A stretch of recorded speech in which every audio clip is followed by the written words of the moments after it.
Jadi kekristenan yang sesungguhnya bukan hanya sekedar masalah doa, nyanyian, memberi persembahan, melayani di gereja, atau mendengar.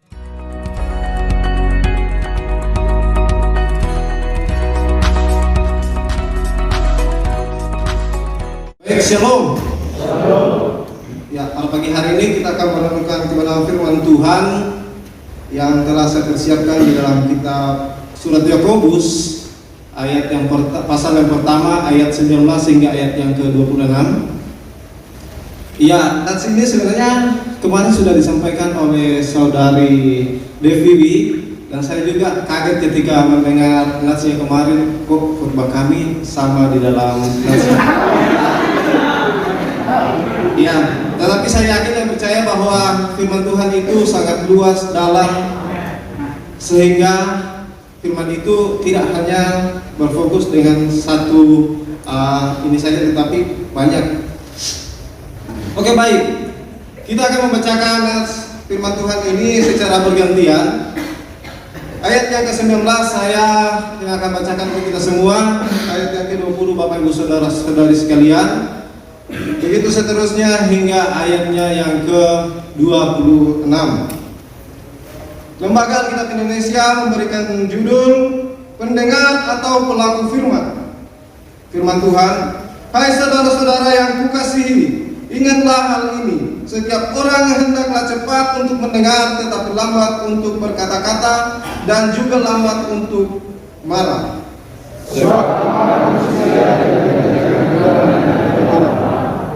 Sebab itu buanglah segala sesuatu yang kotor dan kejahatan yang begitu banyak itu, dan terimalah dengan lemah lembut firman yang tertanam di dalam hatimu, yang berkuasa menyelamatkan jiwa.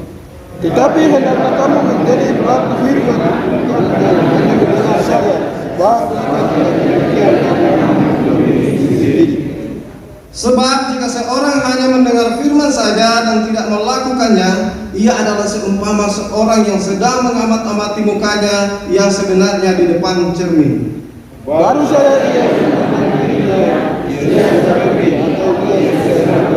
bagaimana rupanya. Tetapi barang siapa meneliti hukum yang sempurna, yaitu hukum yang memerdekakan orang, dan ia bertekun di dalamnya, jadi bukan hanya mendengar untuk melupakannya, tetapi sungguh-sungguh melakukannya, ia akan berbahagia oleh perbuatannya.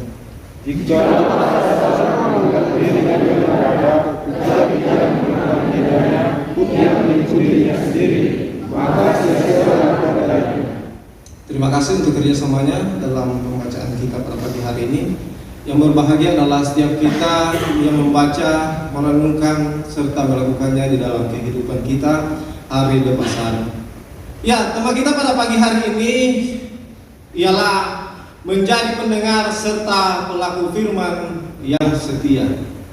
Menjadi pendengar serta pelaku firman yang setia. Saudara-saudari yang sama dikasihi dalam nama Tuhan kita Yesus Kristus, seringkali kita mendengar tentang firman Tuhan yang mengingatkan kepada kita agar kita dapat memahami dan mengerti dan melakukannya. Namun yang menjadi pertanyaan dalam kehidupan kita ialah, apakah kita sudah melakukan apa yang kita dengar tentang kebenaran firman itu?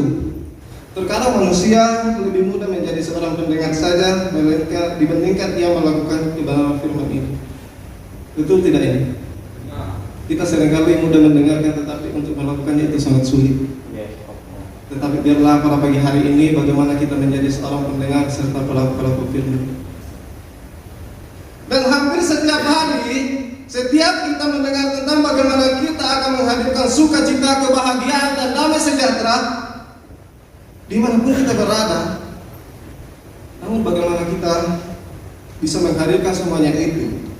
Ada di antara kita, sesama kita, tetapi kita hanya menjadi pendengar firman, tetapi tidak mau melakukan kebenaran firman itu. Apakah itu yang dinamakan sebagai pelaku firman yang setia? Tentu tidak. Saudara-saudara yang sama dikasihi dalam nama Tuhan kita Yesus Kristus, dalam perikop yang akan kita renungkan hari ini yaitu dalam Yakobus, di mana Yakobus menuliskan surat ini kepada ke-12 suku di perantauan, di mana pada waktu itu surat Ini kepada kedua suku yang ada di perantauan pada saat itu, di mana pada waktu itu Yakobus ingin mereka tidak hanya menjadi pendengar saja, tetapi lebih daripada itu. Karena kenapa? Yakobus ingin level iman mereka pada saat itu berbeda dari iman-iman yang lain. Orang-orang yang hanya memiliki iman tetapi tidak disertai dengan tindakan seperti orang-orang Farisi. Mereka orang-orang Farisi ini adalah pemuka-pemuka agama dan ahli-ahli Taurat, yang pada dasarnya mereka adalah ahli kitab, terkhususnya dalam perjanjian lama, dan mereka bahkan menghafalnya. Tetapi apakah sikap mereka sudah mencerminkan sebagai pelaku kebenaran firman? Atau siapa tahu ada juga di antara kita sama seperti mereka, tahu kebenaran, rajin baca firman, rajin mendengarkan khotbah dan lain sebagainya. Tetapi apakah kita sudah melakukan kebenaran firman itu?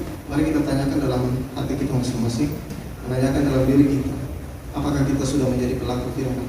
Bapak Ibu saudara-saudari yang sama dikasihi dalam nama Tuhan kita Yesus Kristus, pada dasarnya surat Yakobus ini juga ditujukan kepada orang-orang yang sebenarnya sudah percaya pada waktu itu. Namun apa yang mereka lakukan? Yang mereka lakukan tentunya tidak sesuai dengan apa yang menjadi iman mereka kepada di dalam Yesus Kristus. Belajar untuk menjadi pendengar firman adalah karena iman dapat timbul dari pendengaran akan firman Tuhan. Namun standar kekristenan iman kita ialah lebih daripada itu. Jelas kita juga harus menjadi pelaku firman, dan itu menjadi sebuah keharusan dalam hidup kita. Amin. Amin.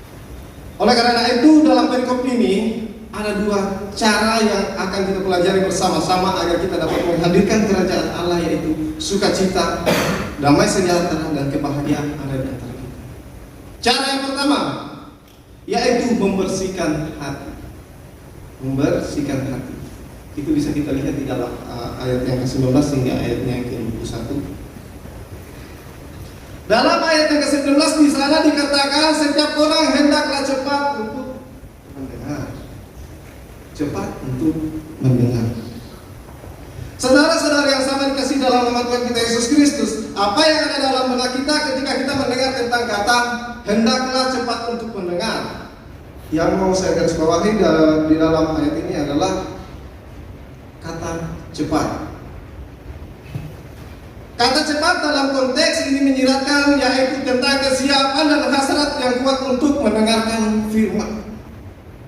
Dan beginilah lagi di ayat yang ke-19. Silakan lihat di dalam Alkitab masing-masing. Di sana dikatakan setiap orang hendaklah siap dan memiliki hasrat, tekad, ambisi untuk mendengar. Mendengar tentang apa? Jelas mendengar tentang kebenaran firman Tuhan. Bukan yang lain-lain seperti gosip-gosip murahan atau cerita-cerita yang tidak membangun, yang seharusnya tidak pantas untuk kita dengarkan. Timbul lagi pertanyaan, apakah kita sudah memiliki ambisi atau hasrat untuk kita mau mendengarkan tentang kebenaran firman itu? Bapak Ibu saudara-saudara yang sangat dikasihi dalam nama Tuhan kita Yesus Kristus, jika seseorang tidak bisa menerima firman dengan baik, bagaimana ia dapat melakukan firman tersebut? Atau dapatkah kita melakukan firman Tuhan tanpa kita mendengar dengan baik? Tentu tidak. Dan dalam ayat 19 ini dikatakan juga lambat untuk berkata-kata dan juga lambat untuk marah. Adakah di sini yang lambat dalam berkata-kata atau lambat juga untuk marah? Seperti yang dituliskan oleh Yakobus dalam suratnya, jika ada berarti kita adalah salah satu dari kedua suku di perantauan pada waktu itu. Dan di sini saya akan menekankan kata marah. Marah yang ada dalam ayat tersebut. Lalu, apakah marah itu dosa? Apakah ketika kita marah itu membuat kita menjadi berdosa? Tentu tidak. Semua marah itu dapat dikatakan dosa karena seperti kisah Yesus memberkati anak-anak dalam kitab Markus 10 ayat 13 sampai ayat yang ke-16. Dan pada ayat yang ke-13 sampai 14 di sana dikatakan ketika Yesus melihat hal itu, ia marah. Namun kemarahan Yesus tentunya tertuju kepada tindakan para muridnya. Yesus menolak tindakan yang mereka lakukan pada saat itu. Jika masyarakat Yahudi menganggap bahwa anak-anak hina tak berguna apalagi memiliki hak untuk menjadi warga kerajaan Allah, akan tetapi Yesus bersikap sebaliknya. Yesus membiarkan anak datang kepadanya. Yesus menjelaskan bahwa kerajaan Allah justru tersedia bagi anak-anak kecil yang terhina dan yang tak berguna. Itu kita bisa lihat di dalam Markus 10 ayat yang ke-14. Kemudian pada ayat yang ke-20 di sana juga dikatakan sebab amarah manusia tidak mengerjakan kebenaran di hadapan Allah. Amarah dan marah itu berbeda. Amarah itu berbeda dengan marah. Hal yang perlu kita waspadai tentunya adalah amarah itu. Ada apa dengan amarah? Amarah adalah bentuk kemarahan yang ekstrim yang merusak sekaligus dapat dikatakan mendendam. Amarah itu mampu mengakibatkan seseorang melakukan perilaku yang dapat merusak orang lain maupun merusak dirinya sendiri. Itu pengertian dari amarah. Jadi berhati-hatilah dengan amarah yang kita miliki, sebab manusia rentan untuk memiliki sifat ini. Lalu bagaimana dalam hidup kita sebagai orang yang percaya kepada Yesus Kristus? Bagaimana jika kita ingin mengerjakan kebenaran di hadapan Allah, sedangkan hati kita selalu dikuasai dengan amarah? Katanya mau memiliki hati yang mau diubahkan, hati yang mau dibersihkan, tetapi hati masih dikuasai dengan amarah. Segala sesuatu yang kotor serta hati yang terus mau berbuat kejahatan. Sebab perintah itu dapat kita lihat pada ayat yang ke-21 yang mengatakan, sebab itu buanglah segala sesuatu yang kotor dan kejahatan. Buanglah segala sesuatu yang kotor dan kejahatan. Bagaimana dengan kondisi hati Bapak Ibu saudara-saudari sekalian pada hari ini? Apakah aman-aman saja atau sedang tidak aman-aman saja? Ya, saya harap kondisi hati kita pada saat ini sedang dalam keadaan aman-aman saja, tanpa amarah, tanpa marah, tanpa dendam, tanpa iri hati, segala sesuatu yang betul. Saya inginkan itu ada di antara kita semua. Ada amin? Amin. Amin.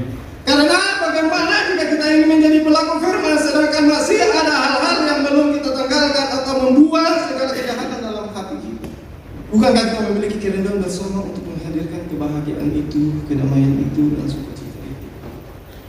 Jika kita memiliki kerinduan yang sama untuk menghadirkan ada di antara kita, mari kita bersama-sama membersihkan hati kita agar kita dapat menciptakan kedamaian, sukacita, dan kebahagiaan ada di antara kita. Barulah kita bisa dapat dikatakan sebagai pelaku kebenaran firman itu. Cara yang kedua yang akan kita pelajari bersama-sama agar kita dapat menghadirkan kerajaan Allah setelah kita membersihkan hati kita, yaitu membuka hati untuk menerima firman. Setelah kita membersihkan hati kita membuka hati kita untuk menerima firman. Itu bisa kita lihat di dalam ayat yang ke-22 hingga ayat yang ke-26. Saudara-saudari yang sama dikasih dalam nama Tuhan kita Yesus Kristus, ada satu pujian yang mengatakan, "Kubuka hati untuk jemaatmu." Bisakah kita nyanyikan lagu ini? Refren saja. Kita nyanyikan bersama-sama ya. Kita renungkan.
Biarlah kita betul-betul memiliki kerinduan untuk membuka hati kita, untuk kita menerima firman, untuk melakukannya di dalam kehidupan kita hari selepas hari.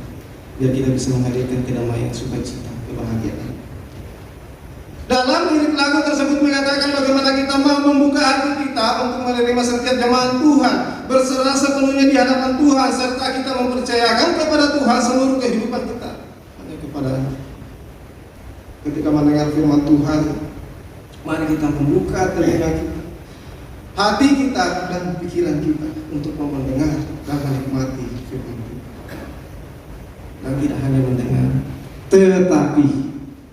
tetapi bagaimana dalam hidup kita sebagai orang-orang yang percaya kepada-Nya, mari kita bersama-sama melakukan firman itu agar kita bisa bertumbuh bersama di dalam iman kita kepada Yesus Kristus. Melalui mendengar dan melakukan firman-Nya, barulah kita dapat disebut sebagai pelaku-pelaku firman. Karena jika kita tidak memiliki tindakan nyata, maka iman itu mati. Itu bisa kita lihat di dalam Yakobus pasal yang kedua ayat 14 hingga ayat yang ke-26. Istilah pelaku firman dalam bahasa Yunani-nya yaitu poietos logon, merupakan ungkapan yang biasa dipakai oleh orang Yahudi pada waktu itu. Dan orang Yahudi biasanya menggunakan istilah yang disebut pelaku Taurat atau dalam bahasa Yunani-nya yaitu poietos nomon. Nasihat untuk menjadi pelaku firman bukan hanya menjadi seorang pendengar saja, dan hal yang demikian pula bukan hal yang asing bagi orang Yahudi pada waktu itu. Dalam perjanjian lama, Allah menuntut umatnya untuk merenungkan dan melakukan firman-Nya, dan bukan hanya pada zaman perjanjian lama saja. Tetapi kita juga sebagai orang-orang percaya dituntut untuk melakukan akan setiap kebenaran firman-Nya. Jadi pada zaman PL mereka dituntut untuk melakukan firman itu, dan kita juga pada saat ini sebagai orang-orang yang percaya kepada Yesus Kristus, kita dituntut juga untuk melakukan kebenaran firman itu. Karena jika kita tidak melakukan hal yang demikian, maka dapat dikatakan bahwa kita menipu diri kita sendiri. Nah, katanya mengaku bahwa sudah dilahir barukan atau sudah menjadi orang Kristen yang sejati, tetapi apa buktinya? Apakah kita sudah melakukan segala perintah yang Tuhan berikan bagi kita? Atau apakah kita sudah menjalankan segala tanggung jawab kita sebagai orang Kristen? Banyak orang yang mengetahui kebenaran itu, tetapi terkadang ia lupa untuk melakukannya. Dan jika tidak melakukannya, apa upahnya bagi dia yang tidak mau melakukannya? Maka ia akan dihakimi menurut ukuran yang lebih berat. Itu bisa kita lihat di dalam Yakobus pasal yang ketiga ayat yang pertama. Apakah dapat dikatakan sebagai orang Kristen yang rohani jika mereka memiliki pengetahuan yang baik tentang Alkitab? Apakah dapat tidak dikatakan Kristen yang sejati jika tiap minggu datang persekutuan, melayani Tuhan, bahkan setiap hari menyempatkan diri untuk berdoa kepada Tuhan? Dan sebagian orang, bahkan kita sekalipun yang ada di tempat ini, yang berada di sekolah Alkitab, melakukan pembacaan rutin Alkitab, berdoa, bahkan persekutuan yang lain. Tetapi bagaimana dengan tindakannya? Apakah ia sudah mencerminkan bahwa ia sebagai pengikut Tuhan atau orang Kristen yang sejati? Karena kita itu, jika kita tahu tentang kebenaran itu tetapi kita tidak melakukannya, maka kita menipu diri kita sendiri. Tahu kebenaran tapi tidak mau melakukannya, itu menipu diri sendiri. Jika kita tahu itu kebenaran tetapi tidak melakukannya, ya maka sama halnya dengan orang-orang yang ada di luar sana atau orang yang tidak memiliki standar hidup terhadap firman Tuhan. Kita tahu bersama bahwa orang Farisi pun melaksanakan yang demikian, yang dimana mereka bisa mengajarkan tentang kebenaran, tetapi terkadang mereka sendiri yang tidak melakukan apa yang mereka ajarkan. Itu bisa kita lihat di dalam Matius pasal 23 ayat 3. Jadi kekristenan yang sesungguhnya bukan hanya sekedar masalah doa, nyanyian, memberi persembahan, melayani di gereja, atau mendengarkan firman Tuhan. Memang semua itu penting, harus kita lakukan sebagai orang-orang Kristen atau orang-orang yang percaya kepada Yesus Kristus. Namun, untuk menghubungkan dengan melakukan firman dengan yang diperintahkan oleh Yakobus bahwa ia ingin menegaskan inti dari iman yang sejati atau orang Kristen dengan bukti nyata adalah menjadi pelaku firman itu. Jadi saudara-saudara yang saya kasih dalam nama Tuhan kita Yesus Kristus, kita mau menjadi pendengar firman yang setia. Tentu ya, kita bersama-sama ingin menjadi pendengar firman yang setia. Tentu itu sangat baik. Tetapi lebih daripada itu, kita dituntut untuk menjadi pelaku firman yang setia. Sesungguhnya menjadi pelaku dan pendengar firman adalah satu paket dalam hidup orang percaya dalam respon anugerah Allah dalam iman kepada Yesus Kristus. Mengapa saya katakan satu paket? Karena tidak mungkin kita bisa melakukan apa yang diperintahkan Tuhan kalau kita tidak mendengarkan kebenaran firman Tuhan itu. Dan yang menjadi kesimpulan kita pada pagi hari ini ialah, marilah kita bersama-sama bertumbuh di dalam iman kita kepada Yesus Kristus dengan menjadi pendengar serta pelaku firman-Nya yang setia, agar kita bisa menghadirkan kedamaian, sukacita, dan kebahagiaan ada di antara kita. Amin untuk penutup.